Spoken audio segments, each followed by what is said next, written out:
po na pinaranas mo sa amin, Lord. Wala po kaming magagawa kung wala ka sa aming mga buhay, Lord. Kaya pinagkatiwala po namin sa inyo ang aming buhay, ang aming kabubuhay, at ang mga mahal namin sa buhay, Panginoon.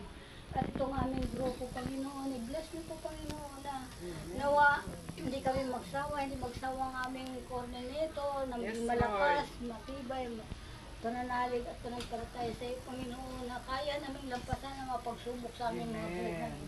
Lord, salamat. Maraming salamat po na binigyan mo kami ng presidente, mga staff sa foundation na ito, Panginoon. I-bless niyo po na patuloy silang maging malakas at malusog ang katawan sa pangalan ni Jesus. Ito po ang aming samot dalangin sa pangalan ni Jesus. Amen. Amen. Amen. Gandang hapon sa lahat. Weekly meeting po namin ngayon. August 9, 2026. Yan. August 9. Bumabagyo po. Kaya kaunti lang yung umaten ngayon. Salamat.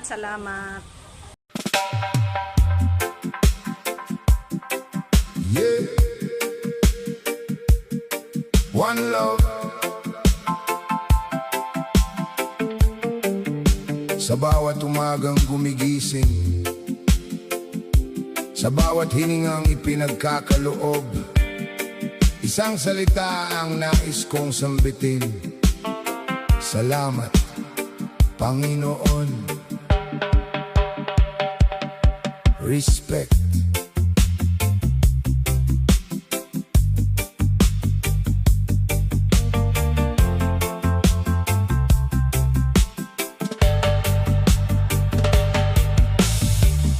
Sa pagsikat ng bagong umaga,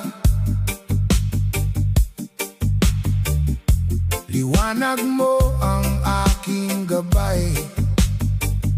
Sa bawat hakbang na aking tinataha, hindi mo ako kailanman iwalo. Magandang hapon! Tagalog na Tagalog. Sa bawat araw, Weekly meeting po namin ngayon. ngayong August ibinigay 9, buong puso kong sasabihin, salamat, Hayop! Panginoon. Hi! Sa huling hininga. Hi mga ate ko ya, gandang hapon.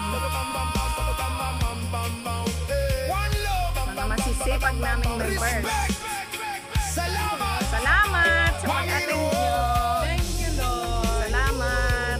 Ang Weekly iyong meeting po pag-ibig. namin ngayon, kaya Ang hindi masyadong aking marami. Kahit walang may hanggang bagyong, Maymay. Lalayas na si Maymay. Salamat sa pag-attend. Ingat sa pag-uwi. God bless.